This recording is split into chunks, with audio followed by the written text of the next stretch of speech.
Hi, everyone. My name is Jamie Crawford from an Internal Alignments Healing Arts. And here we are again on our Spotlight series. And, this is all about discussions. This is about getting to know people, getting to know healers, entrepreneurs, anyone that wants to show up and be heard. So in the comments below, you just say, I'm in, or contact me directly and we can get you set up on the process. Today I have Jennifer. We like to call her Jen Jo, and she is a shamanic practitioner, healer, and owner of the company Spirit Path Wellness. And really, I'd like her to introduce herself. So, who are you? We totally need to know. Okay. Jamie, thank you so much for being with me and, creating this space for so many people. Just really so grateful for you and happy to spend this time with you. Okay, who am I? I am a licensed body worker, a certified Reiki Master, a certified therapeutic yoga practitioner. I am an advanced level somatic practitioner and a shamanic practitioner. So maybe I wear a lot of hats, but I use all of these different tools and resources to, you know, bridge and support the different ways in which people heal and create change in their lives and learn. So I teach a lot of classes and work one-on-one with people, and I really love it. When I started, I wanted to learn about energy and the energetic body. That's when I was initiated into Reiki. And at that time, I took a few classes and workshops and trainings about animism and shamanic practices. And even then, I didn't even know what all that was. And I didn't know what I would do with it or how I would weave it into my life or, anything, what it meant. Um, but there was something really drawing me in about this viewpoint, this animistic, um, you know, view, this animistic lens to understand and be deeply in relationship with everything, because everything is alive and everything has consciousness and everything is you know animated. It's living and everything is talking to us. And there was just something about that helped me feel less alone and maybe that I was connected into something. I was a part of something much greater than I really understood. So, the learning about animism and learning about shamanic practices really has been an undercurrent in my life. It's really shaped who I am, the way that I live, and the work that I do. And I'm still learning. I'm a forever student, Yeah. constantly like reprogramming and recalibrating, what it is Yeah. that, how, yeah, how, right? How I engage, how we all engage with one another and the spirits of nature, territories, the mountains, the trees, all of these things that, um, I think some people, if not most people, have forgotten about Mhm. these really important relationships that we are already engaged in, Yes. but don't really give it much thought. So that's who I am. I completely understand that. That's very similar to the path I have taken, energy work and all that. And then I I wasn't introduced to you. I was just like, someone said, "Oh, this person teaches this," and I was like, I felt so called to contact you and start learning about shamanism, the shamanic work, and the skills you have taught me have really shaped a lot of my life. So thank you very much. And, and it also has reminded me like I've always connected to nature, but the way you've taught it and expressed everything has really helped me respect nature, appreciate it, have fun with it. If there's a cool tree, I'm going to run and hug it. I don't care if people think I'm crazy. but but thank you for really bringing that back into my life. And I know that there's a lot of people Mhm. out there that forget about it, especially, depending on they live in a city where there's a lot of concrete and have busy lives. So it's hard to make time for nature. Um, can you kind of give us an idea of where your thoughts are, how you're feeling, how people are missing out or forgetting about the connection with nature? Oh, yeah.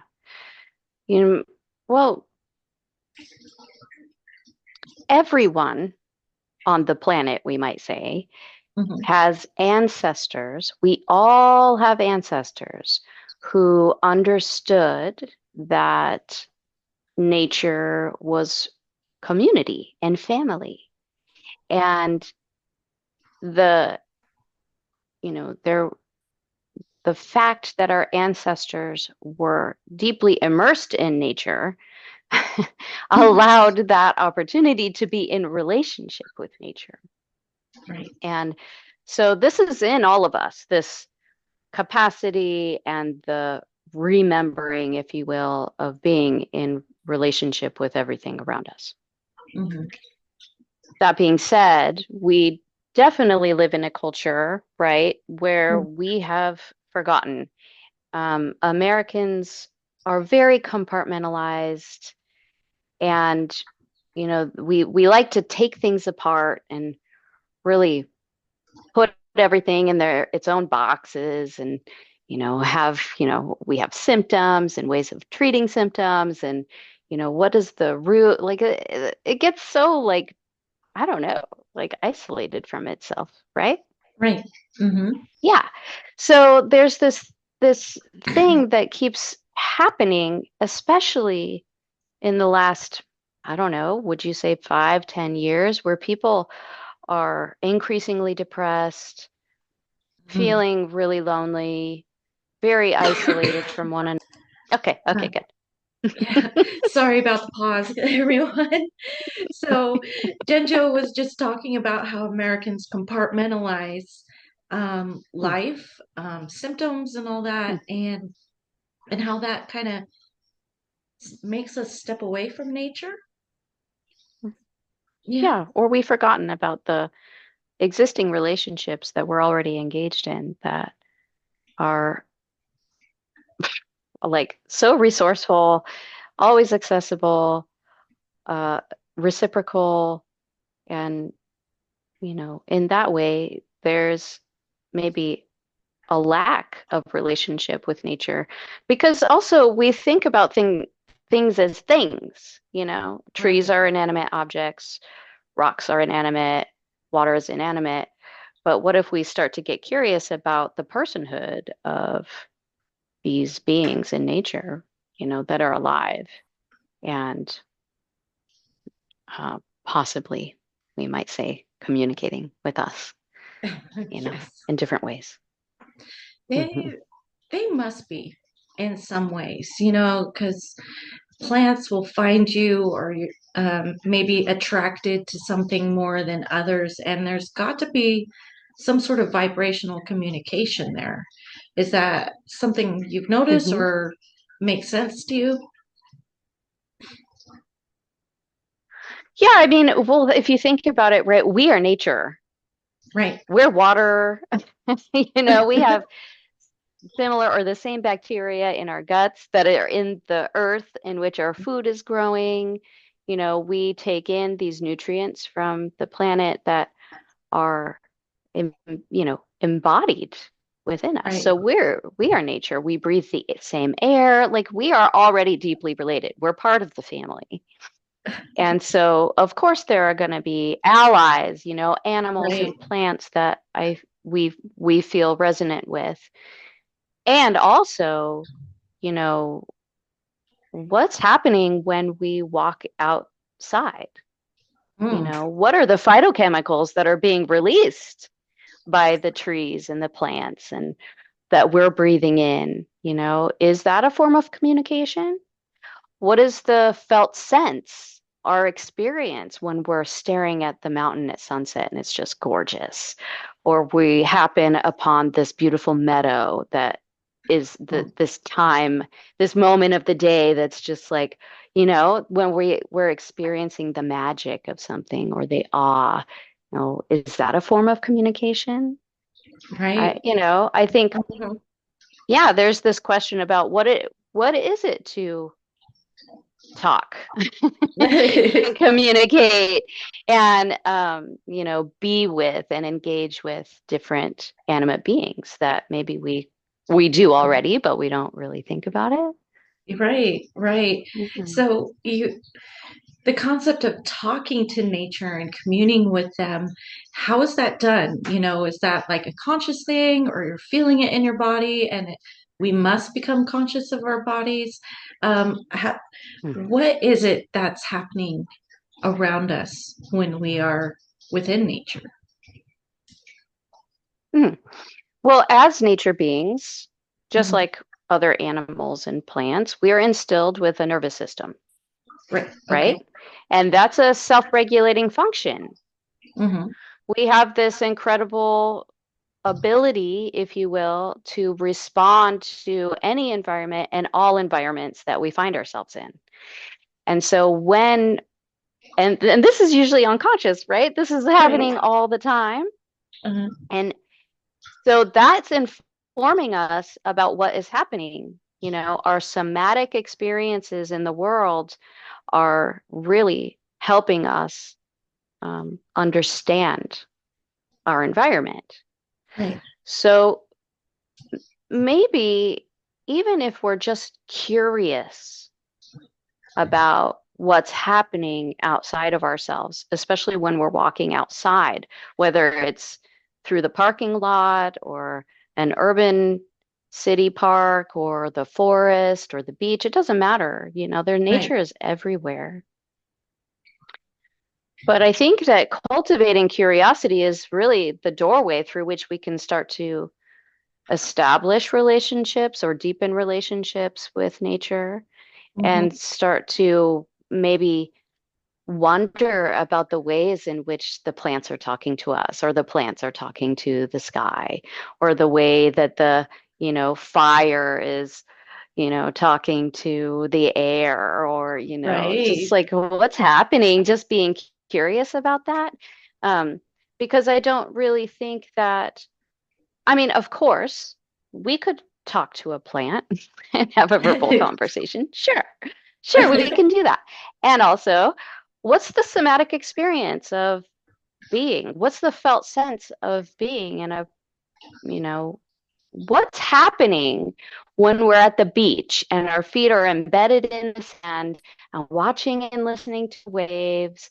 And it's this really incredible moment in time that sticks in our memories for years and years and years, that one moment, right? What is that? What's happening? Mm, And mhm. so I'm always curious about this, like what are we, how do our somatic experiences inform us about what's being communicated from the environment? Right. Right. Okay. That makes sense. Mm. Yeah. And um, within, the shamanic realm and the journeying aspects and going to that power place, Mm. when you're talking about, being in nature, certain moments really resonate with you. And that's kind of where I go. That's basically one of your teachings. But when I am in that place, there is this deep remembering. Mhm. I wish I can explain it other than that. And Mhm. so I'm feeling you and like Mhm. the my plants around me, it feels like they're just reaching towards me right now. And I'm like, yeah, buddies. I love that. Sweet. Uh-huh. Sweet. Uh-huh. So so you were talking about like being curious. What can people do to become more curious is it like a conscious aspect, like really paying more attention, or is it just, I suppose that'd be curious in general now that I'm thinking about it. Are there ways people can become more conscious of becoming curious again? Sure, of course. Nature is, as we all know, I think all of us have these, memories of moments where we're walking in nature or sitting in nature that have shifted the way that we feel, right? And so nature is a grounding experience, just being in nature, right? Mm, It relieves depression, it lowers anxiety. We know all of these things that nature can do for us. right. And also, and also, you know, um, there's the spiritual aspects of Mm, mhm, cultivating relationship with nature. And how does that help us, in our endeavors to be in relationship with others and ourselves? mm, So I would say that, you know, even just taking a moment to orient to nature or feeling your feet in nature or taking a deep breath in nature. Again, even if it's a parking lot, you know, that I think initiates some curiosity and it initiates some exchange with the natural world, right? mhm, mhm, The really amazing thing about our bodies and our brains is that we have these things called mirror neurons. mm, mhm. So even if we don't have access to nature, if we imagine nature or remember a time in nature, our bodies will have the same physiological response as if we were actually there. Ah, that's a So good point. yeah, right? Because you were talking about like you also remember those moments in nature that is deeply felt and hard to describe, but there's a felt sense about it, Yeah. right? Uh-huh. Yeah. And so, in the practice of shamanism, animism has been around forever, for a long time. It's one of the oldest belief systems on the planet, and it has endured time for a reason.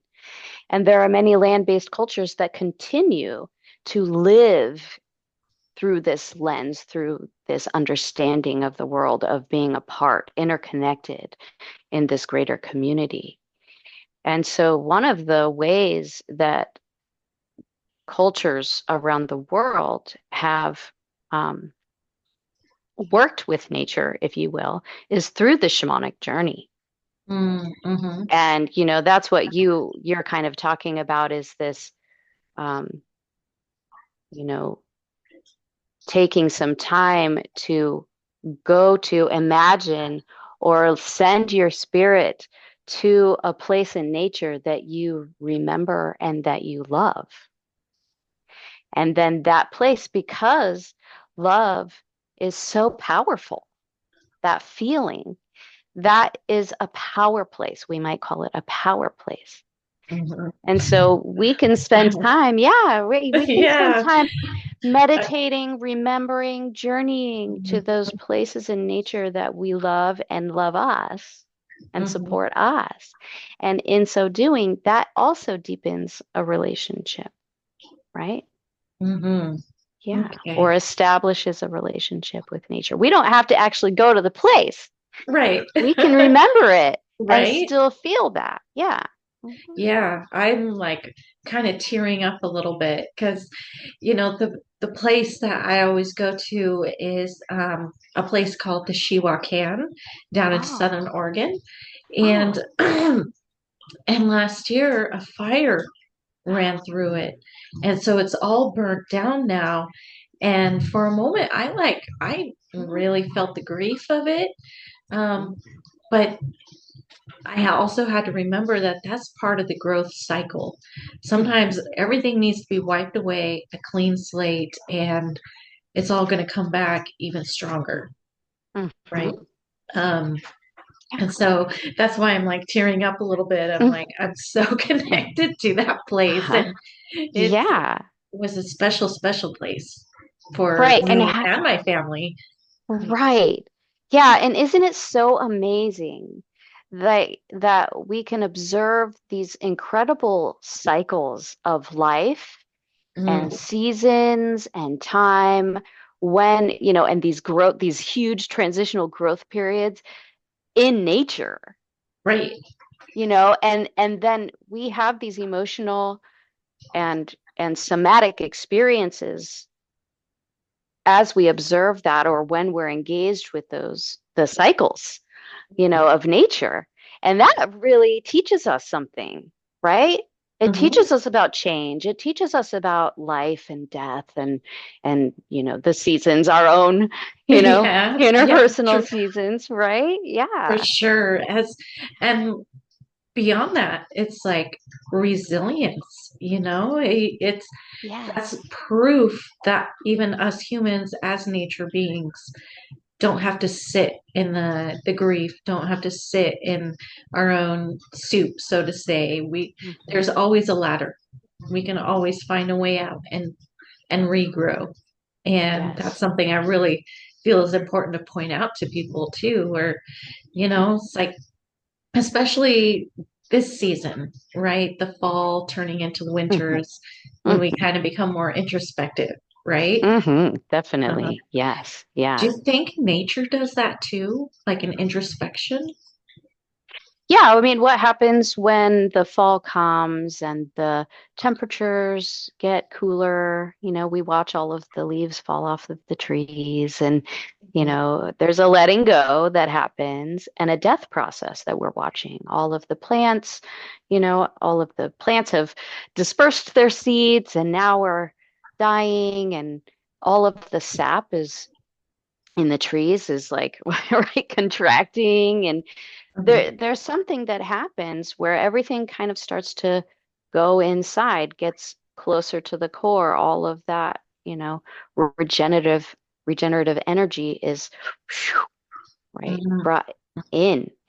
And that's not unlike what happens with us, right? Mhm. Sorry Yeah, about the dog. totally. That's okay. So all that to say, yes, we are just like the seasons because we're nature too.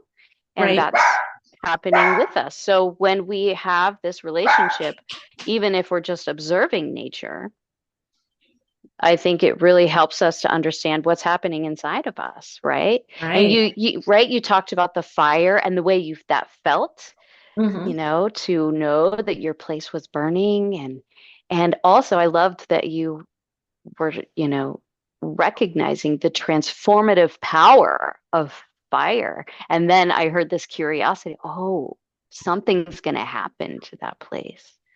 Something Yes. different. It's Yeah. changed. Uh-huh. Yeah. Uh-huh. Very true. Very Yeah. true. And that is the death and life cycle, that we all experience in some way, whether it's like, even as conscious living beings, we do have this cycle of what is known as like ego death, which is kind of like peeling the layers, right? Mm-hmm. Mm-hmm. All right. I feel like I'm getting off course now. I'm like, we Mm. could totally dive into that whole Totally. thing. I love it. Yes. Yeah. Yeah. And it's like so interrelated to what we're talking about, because nature is always changing. It's Right. always changing. And so every moment is different. And we can learn so much about that just by being in nature, and the teachings of nature, this language of the earth, those teachings are the same teachings that our ancestors received. They're in a way also our family members, our ancestors, all of the trees and the mountains and the forests and the waters. Mm. So they are our teachers too. There are constants, and that's why it feels so grounding, Mm. right? Because Mm-hmm. that is the one anchor we have is nature, is the earth in general.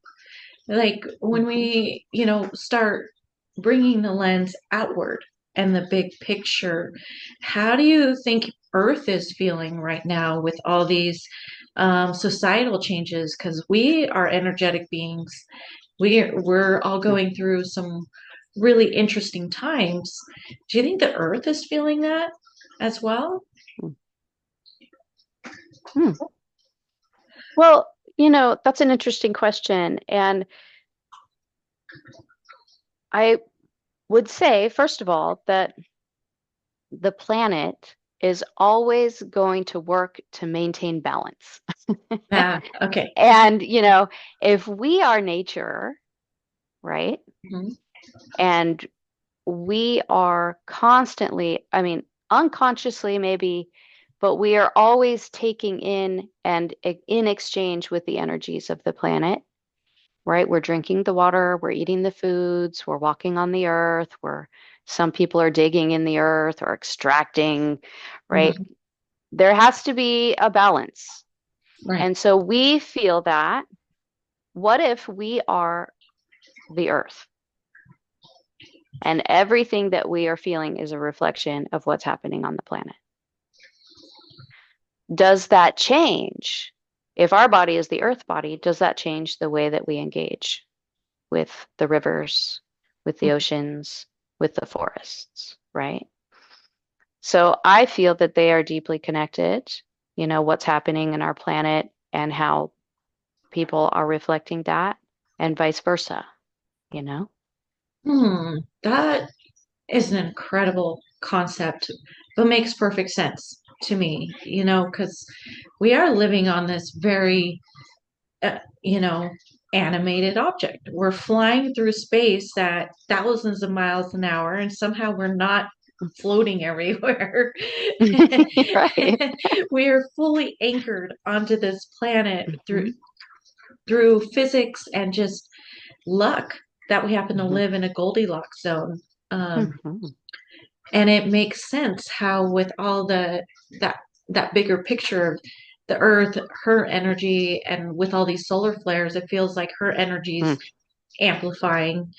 So that makes sense why we are feeling as humans, and probably animals too, and other plants. Who knows, are feeling a little more Hmm. upheaval, or not necessarily upheaval, but conscious of this transformative time. And, Hmm. as you're talking about the earth in that way, that makes perfect sense to me. Hmm. And I hope it makes perfect sense to other people. Well, I think that it does open a doorway, I think we can get curious about like what's what are the spiritual aspects of what is happening, Mhm. And um, if the river is me and we're damming the rivers, what is happening inside of me, you know? Mhm. And and the same thing, if we're making all of this plastic and we're just letting it float around the ocean, but the ocean water is also me, what's happening inside of me, you know? Oh, we have a bunch of microplastics in our body now. Oh, Uh, okay. That You know, relates. Yeah. yeah. Like if we're going to fill the ocean with plastic, then we're also going to fill ourselves with plastic. You Right. know, if we're damming the, you know, emotional uh, channels of the earth, then are we damming the emotional channels of our own bodies? Just like really get curious about that. I don't know, you know? That's beautiful. That's beautiful. I really like that. I think this might be a good moment to kind of stop and let people maybe ponder that specifically. Hmm. How's the earth relating to you, and how do you relate to the earth in that concept? Like, Hmm. what is it about the earth that makes you you? Hmm. So, Yeah, and maybe firstly taking a moment to remember a time where you were at the edge of water and how it felt to be standing or sitting next to the water, listening to the water, feeling the water, and then, oh, what's happening with the water now? mm-hmm. And, maybe there's a resonance that's that's available for other people to feel into, like this possibility of personhood or the relationship that's already present, you know. Yeah. Yeah. That's beautiful. All right. Well, I'll give people a moment to kind of close your eyes, take a few deep breaths, and just allow this to sink in.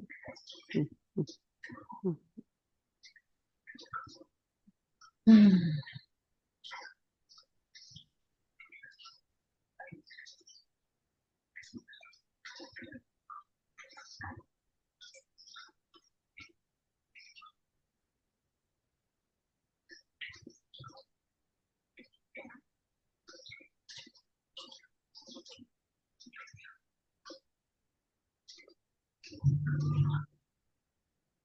Mm. I noticed I just got like just this warm, fuzzy feeling like, okay, it's time for a nap. I'm gonna go put a blanket out in the grass, even though it's wet, I don't care. And take a nap. Good, good. Yeah, Yeah. So definitely. so you guys out there, if you participated in this little practice, leave a comment below and let us know how you felt, what you're thinking, Mhm, what place did came to mind, mhm, and mhm, and you can just continue the practice whenever you're outside. Dig your feet in the ground, dig your toes in the mud. I love doing that. mhm, I just say, mhm. my feet get a mud bath right now. So good. Yeah. Uh-huh. Mhm, So, because of this practice we just did, um, I'm kind of wondering what is it that the everyday person might be unaware of? And that's why they're not becoming curious about nature again. Oh gosh, I don't know. That's kind of an interesting question. Um, well, I think again, circling back to this collective forgetting, you know, and um, and to, you know, the disregard of consciousness of other things, Mhm. because trees are talking to us in a different way, or rocks are operating in a different way, or animals even, right? Um, it's difficult now for modern Americans, I would say, to access relationship with themselves, with other people, Mhm. and too with nature. Yeah. So, I think that we already are in relationship, but we have forgotten, Mm. you know. Mhm. What do you think? Good question. um, yeah, I think you're right. I also feel like, as we grow up as adults, we have learned that we have expectations to meet that. And if we're not meeting those expectations, we need to work harder, or shift focus or whatnot. And because of busy lifestyles, because of just conditioning or feeling like, oh my God, I don't know if I'm going to make rent this month. I need to work harder. Or, just basic human concerns Mhm, has definitely brought us away from nature unless mhm, you're consciously making an effort. Like my big sister, she's such a busy person. She mhm, does, she works really hard. She's a mom, she's a grandma, super busy, but she loves fly fishing. So she will mhm, consciously take herself out in nature all day long and fish. mhm, Doesn't matter if she catches anything or not. It's all about mhm, breathing the air, touching the water, and she mhm, comes home rejuvenated. So that's mhm, just an example of what people can do. It's super mhm. simple. You don't have to Yeah. go and, you know, go do like tree bathing or, something really Hmm. significant. It's Hmm. all about just taking a moment or bringing home a house plant and learning how to Hmm. take care of it. Or if you Hmm. already have five, go get five more, you know? Hmm. Uh-huh. Right. Yeah, it's true. Yeah. I think that's a really good point. Our ordinary reality business is complex, Mm-hmm. and we live in we might say, kind of a rigid structure that is based on producing. Right. And our time is evaluated in really interesting ways, what's valuable. Um, and to your point, I think a lot of people already engage with nature, those who are out hunting, those who are out walking their dogs, those who are fishing, those who, right? Those Yeah. who are working in greenhouses or gardening or whatever. Uh-huh. We have rituals already that we Mm. do. That's a good word, rituals. And, just, and for some people, you don't understand the concept of ritual. It's just routine. It's another way of saying your routine, you It's know? about giving a habit meaning. Great. Yes. Yes. Uh-huh. Yes. Yeah. Yes. Uh-huh. And that's where the conscious curiosity comes back. So Totally. we're like See? Yes. circling it back around. Exactly. Yeah. Mhm. Curiosity is that thread that takes us somewhere always, Mhm. So I think, yeah, just circling back to like what's happening, and how do we already engage with the spirits of place, spirits of nature, and what if we could, you know Mhm. have a relationship just by wondering about it, Right. Right. open a door.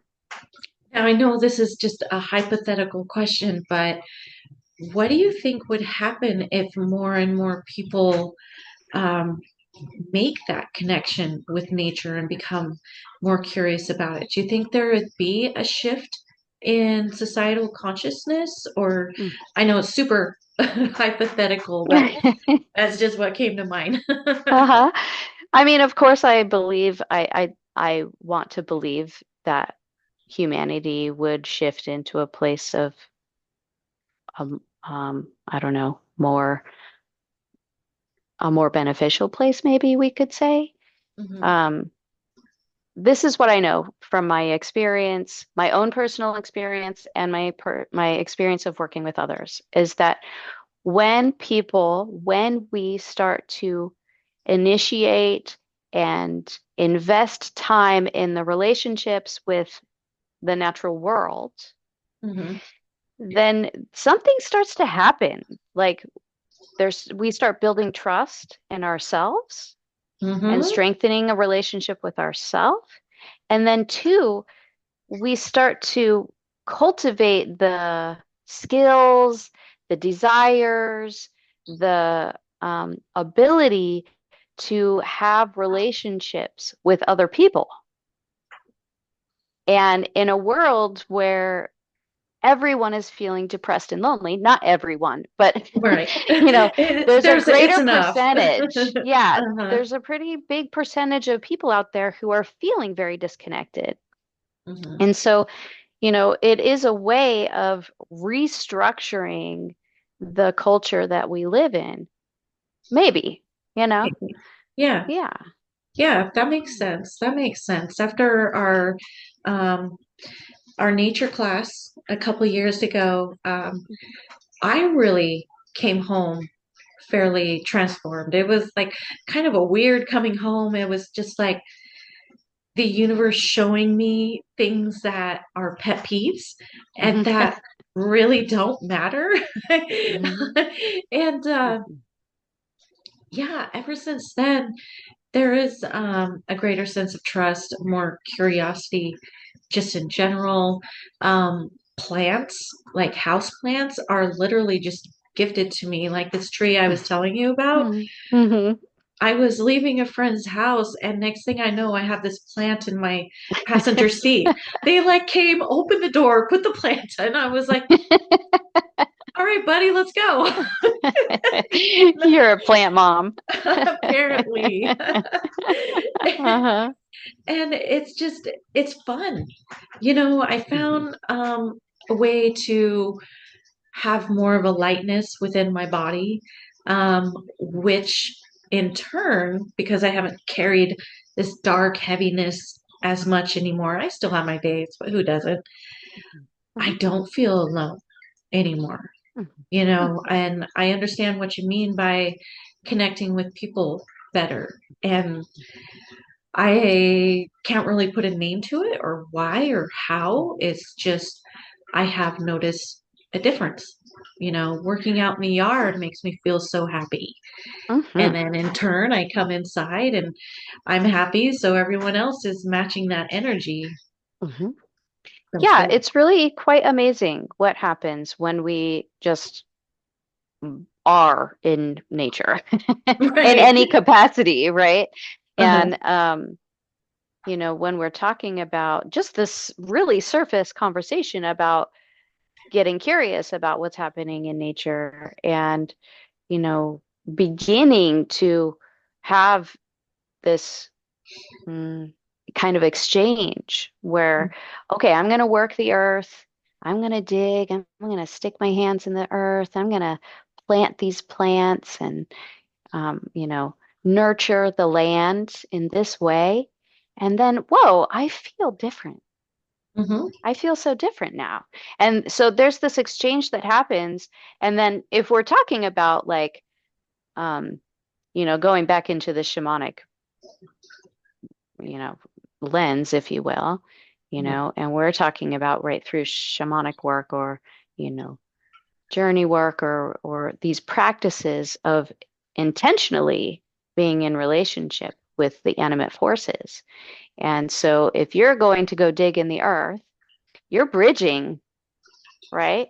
You're the Hmm. bridge, you're the representative of this nature, this spirit of the land or the spirit of the earth or the plant spirits that you're working with. And maybe the energetic that's being communicated is the feeling, Right.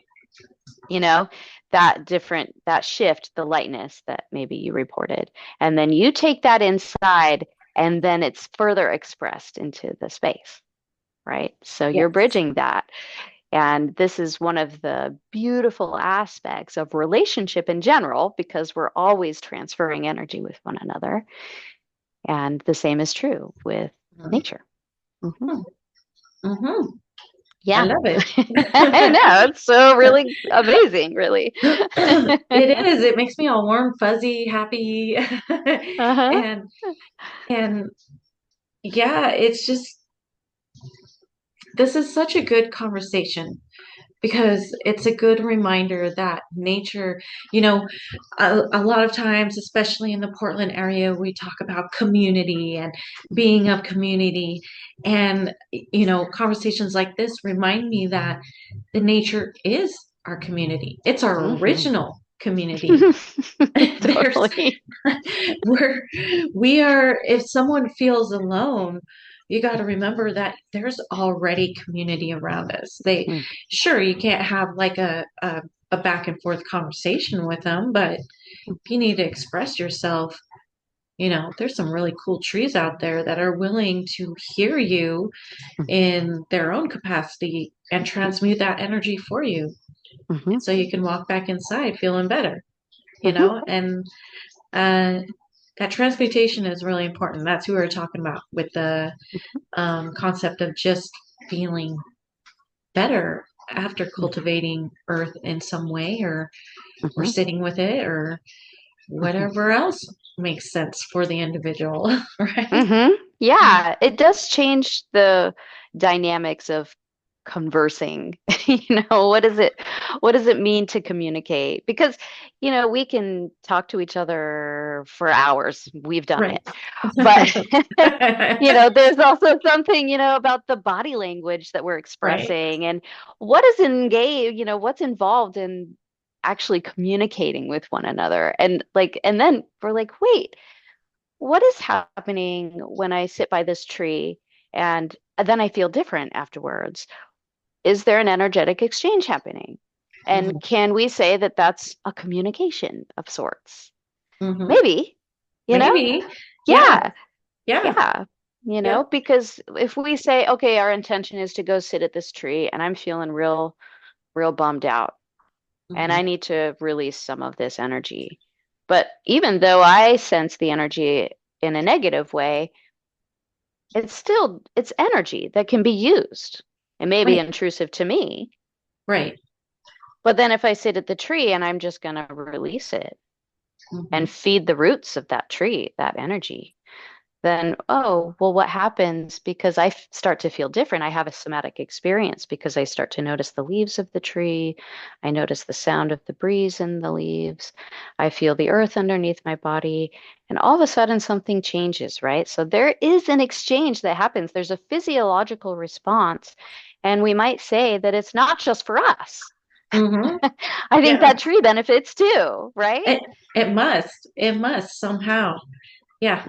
Yeah. And it's been proven that all these root systems underneath us are all talking to each other. There's like Yes. measured um, electrical impulses that are exactly energy. That's what energy is in the Mhm. scientific term.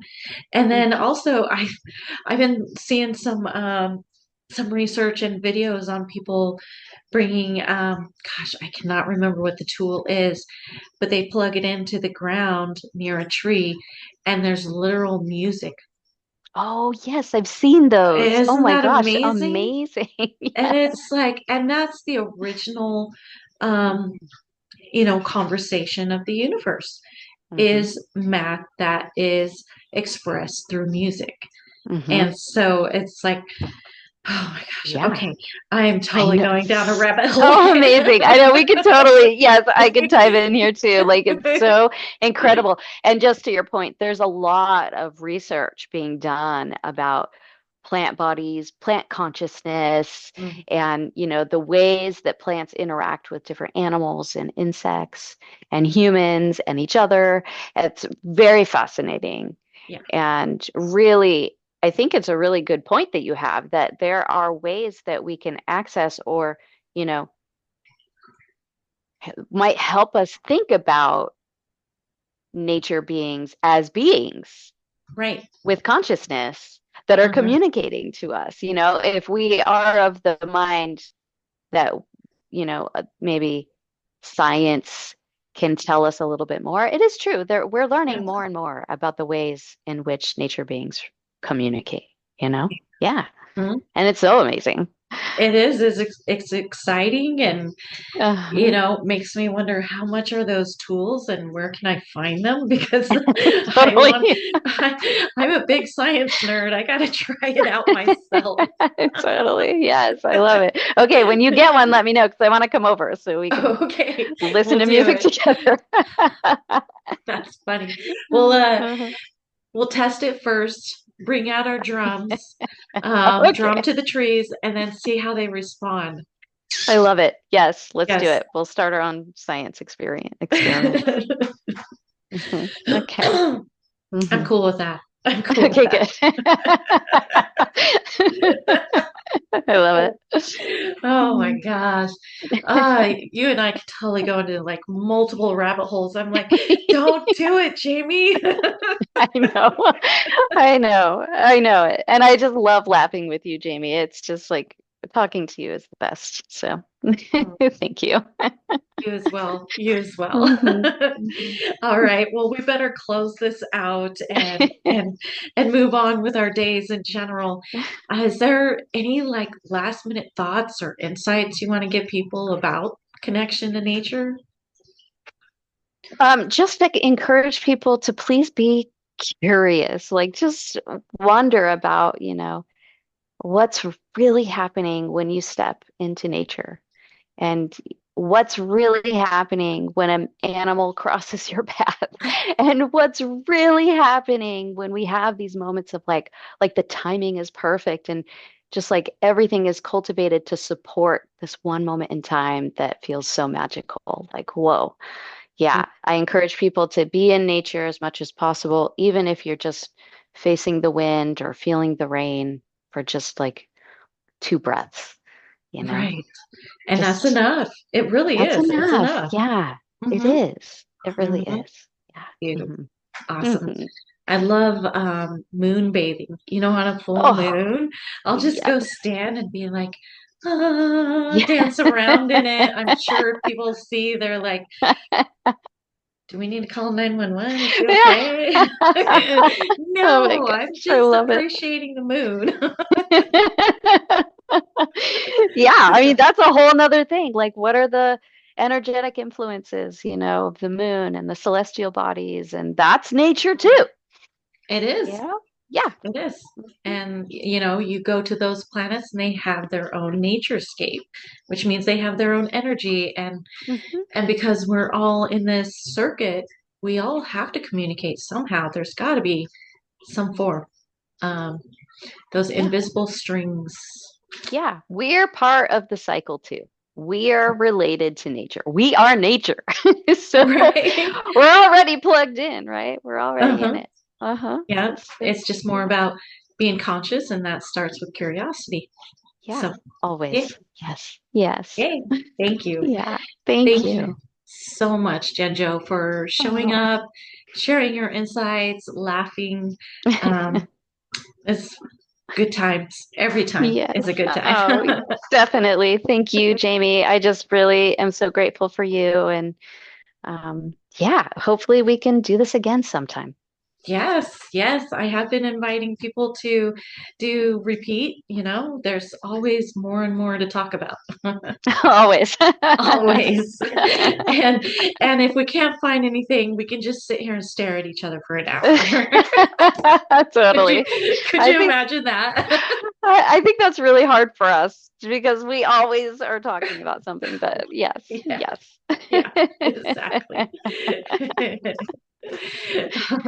Well, Oh, I am very grateful for you, my friend. And mhm. I am so excited to continue the journeys we have coming up soon. So, Mhm. I look forward to it. All right. Thank yeah, you, Jamie. Have a beautiful afternoon. you too. You too. Okay. Okay. Talk to you later. All right. Okay. Bye-bye.